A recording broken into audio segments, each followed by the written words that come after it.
So, we are back again guys sa panibagong episodes ng ating reaction ng video. At ngayon ay nagbabalik ulit tayo dito kay Sir Crips. Ito ay pinamagatang 10 multo sa TikTok na mas nakakatakot pa kaysa sa magmahal. Wow, may hugot sa bandang dulo par. Yan ang malapit na title. Simulan natin.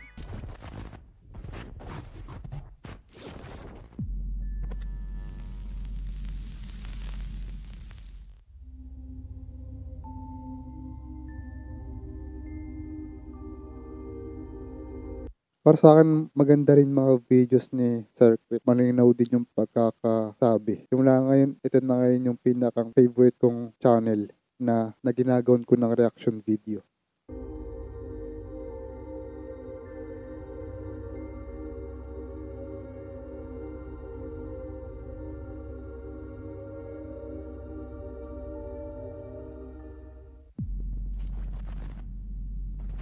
Ang bidyong ito ay mula kay TikTok user Naomi Valdebisoro. Sa umpisa ay mukhang isang normal na video lang ito ng isang babae na sumasayaw sa TikTok. Tapos yung background niya, no? Ang creepy. Madilim ata yung... Ano ba yun? Hallway? Pero, merong hindi napansin si Naomi na talaga namang makapanintig balahibo. Ano meron?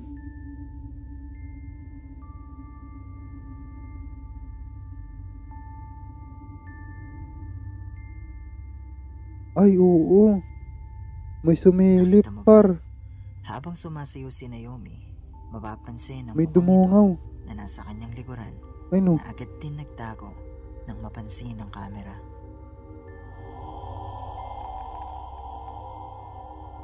Ikaboy. Totoo nga kaya ang kanyang nakuhanan sa video? Isa nga ba itong multo?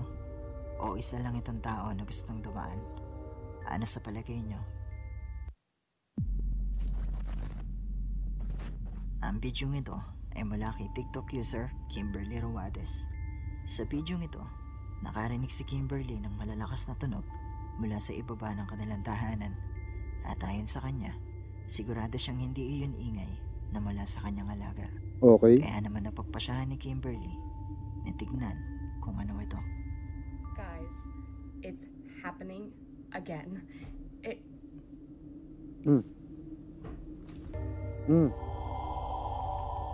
Nagsasalita pa lang.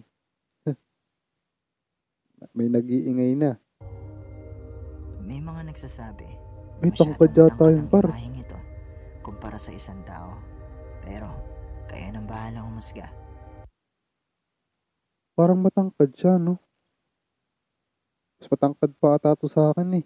Isa nga ba itong multo? O gawa-gawa lang ang lahat ng ito? Ano sa palagay nyo? Ang bidyong ito ay mula kay TikTok user Jordan Dreyer. Okay. Ayon sa kanya, kuha ang bidyong ito habang siya'y pumabiyahe matapos ang kanyang paglilibot sa isang haunted house. Ayon din kay Jordan, kalimitan niyang nire-record ang kanyang biyahe sa tuwing siya'y umaalis. At sa video ngang ito ay meron siyang nakuhanan na talaga namang nakapangingilabot.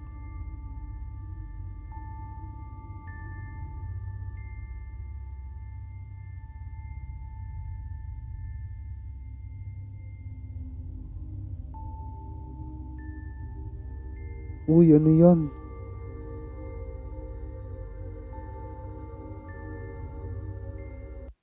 Sobra ata yung ano mo, makeup mo sa mukha. Totoo ba yan? Makikita sa bidyong ito ang maputing babae na nakaputing damit at nasa gitna ng daanan sa madilim na gabi. Wala na ba kayong ibang dress? Kung di puti? Pwede ba naman na magpula naman kayo? Ako may ng puti.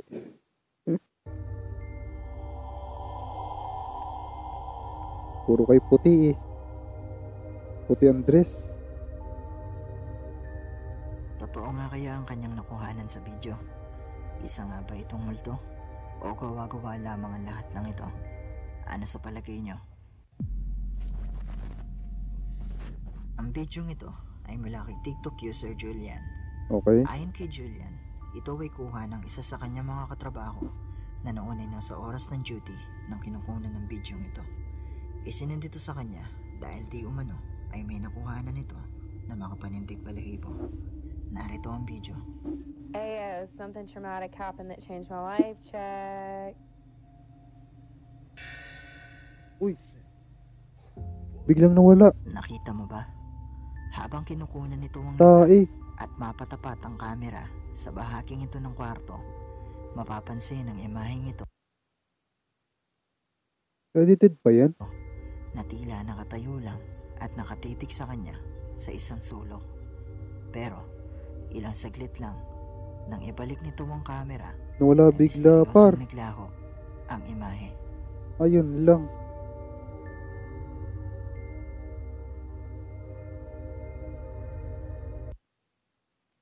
Feeling ko hindi naman siya edited kasi kung magiging edited yan, maliban na lang kung magaling yung nag-edit nito. Ay pixel lang mo ang video. Napakahirap nan, i-edit yan.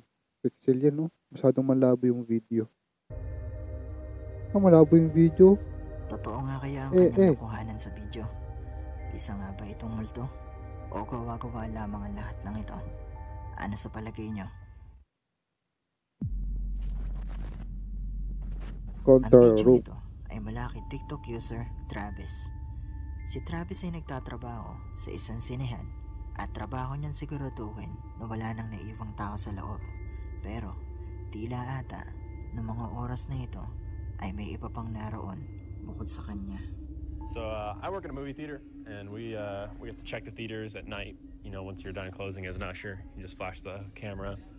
Ito check sa the door, and then Para siyang nasa sinihan.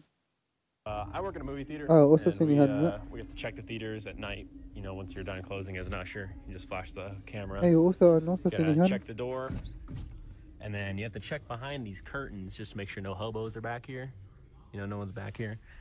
Uy, And then you just go. What the? Nakita mo ba? ano yun? Hindi ko nakita. Napansin ni Travis ang tila anino na sumilip sa kanya Ah, mula sa okay. control room. Legit yun. Ha? Kitang-kita sa bus ni Kuya. Tila nagugulat talaga siya. Napamura pati. Matapos nito, pumanik si Travis para i-check ang lugar at meron siyang nakuhanan na talaga namang nakapangingilabot. I just saw somebody up here, and it's the scariest shit I've ever seen. Ay, dude. Like, oo. Sa sinihan nga talaga siya. Like I was just down here, and I was back down there in that fucking corner right there, and I literally just like, damn, what the? Habang kinukunan ni Travis ang lugar at pinapaliwanag kung anong nangyari, makikita muli ang itim na imahe na sumilip sa kanya. Holy shit. Gagi ka par. Totoo nga kaya ang kanyang mga nakuhanan sa video? Isa nga ba itong multo na nakatira sa sinehan? Halata namang napapamura si Kuya eh. Gawa-gawa lang ang lahat ng ito? Ano sa palagay nyo? Hi, kung meron kang videos. Okay.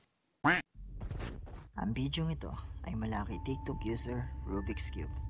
Isang normal na dancing video lang ito na in-upload niya sa TikTok, pero ang ilan sa kanyang mga viewers ay may napansing kakaiba sa video.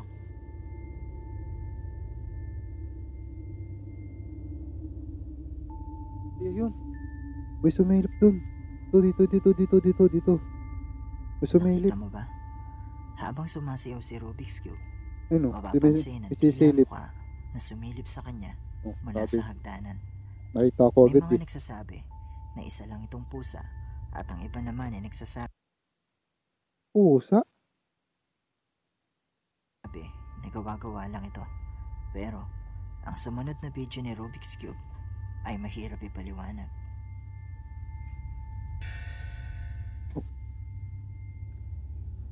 Habang Holy kinukunan ni Rubik's Cube shit. ang kanilang tahanan May at nakatayo dun mapatapat sa ang camera sa bahaging ito ng Kortina. kwarto, mapapansin ang imaheng Ay no. ito na tila isang tao o multo na nasa likuran ng kortina. Ilang saglit lang nang muling ibalik ni Rubik's Cube ang camera ay misteryosong naglaho ang imahe. Ay. Legit yun par. Possible na edited yun.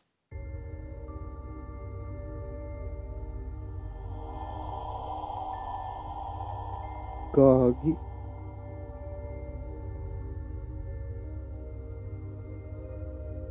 Totoo nga kaya ang kanyang mga nakuhanan sa video? Isa nga ba itong multo? O gawa-gawa lamang ang lahat ng ito? Ano sa palagay nyo?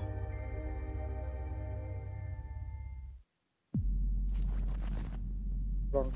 Ang Prank. Ano yun?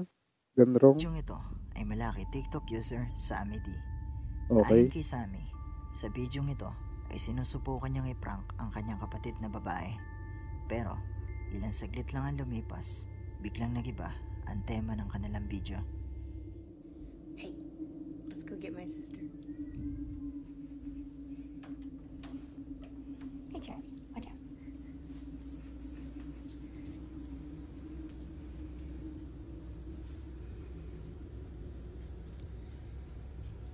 What are you doing? Got you, me. Got you. My friend. Holy shit! Ano yun? Go, go. Gagi! Got you, me. Imbes na prank, may naganap na kakatakutan. Ay naku po. Go, go, go, go, go, go, go.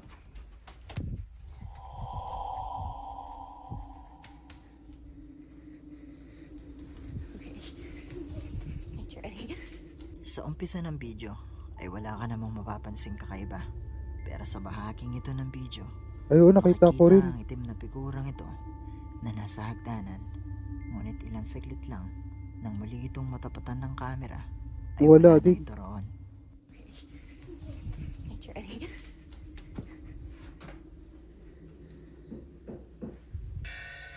Holy shit!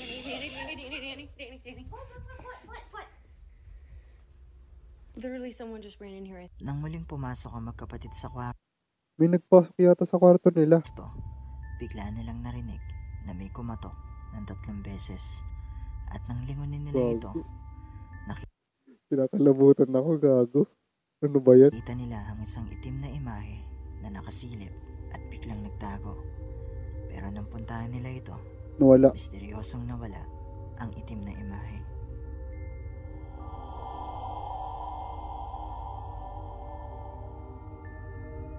Dark Shadow ata yun. Pero hindi ko sure ha. May mga sabi-sabi na kung Mhm. makarinig ka ng 3 katok na di mo maipaliwanag kung saan ang galing, ay may kinalaman ito sa isang demonyo. Pero, kayo nang bahalang humusga. Isa nga ba itong multo? O gawa-gawa lang nila ang lahat ng ito? Ano sa palagay nyo? Hospital, Miro. Ang bidyong ito ay mula kay TikTok user Kimberly Winchester. Parang mukha namang ano eh. Legit lahat eh, no? Si Kimberly ay nagtatrabaho sa isang ospital na malapit sa isang morgue. At Okay. kalimitan niyang nire-record ang kanyang pagpapantay dito. Ina-upload niya din ang mga bidyong ito sa kanyang TikTok account. At narito ang ilan sa mga nakakapangilabot na video ni Kimberly.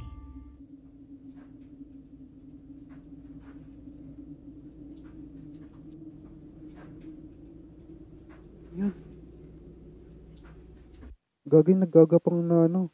Nagagapang siya na parang nakatalikod. Kung titignan na maigi Oo nga, ang no? salaming ito, mapapansin ang imaheng ito na tila gumagapang sa hallway ng ospital. Parang siya ay nakatalikod na gumagapang.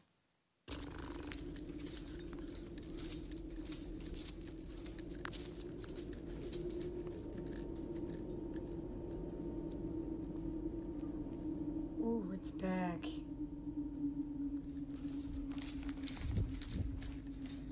What? Ate, yung paling mo par. Na ano ako, nagugulat ako. Visit ka. Yusin mo naman yung paling. Holy shit.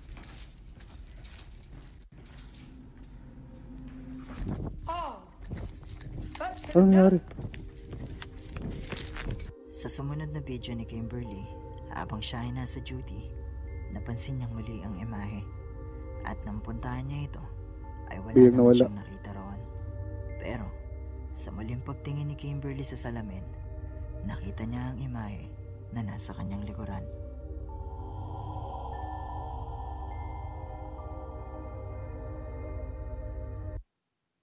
Feeling ko legit yung yung takot ni ate. Hindi siya acting or scripted. Para sa akin lang ha. Totoo nga kaya ang kanyang mga nakuhanan sa video?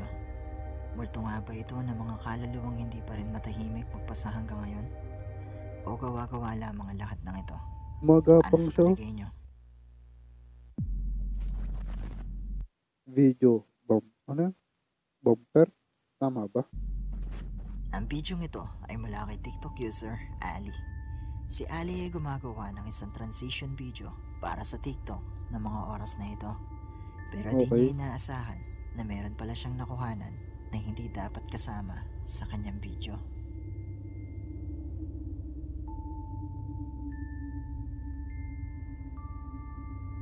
Ay puta na may mukha. Nakita mo ba? Napansin Habang niya din yan. ginagawa ni Ali ang kanyang transition, makikita ang babaeng ito na tila sumilip at nakisali sa kanya habang siya'y nagbibideo. Parang lalaki. Tapos naka-t-shirt. Feeling ko parang lalaki siya. Ayon kay Ali, nag-iisa lamang siya ng mga oras na ito. Pero kayo nang bahalang umusga. Isa nga ba itong multo? O isa lang itong paredolya? Ano sa palagay nyo?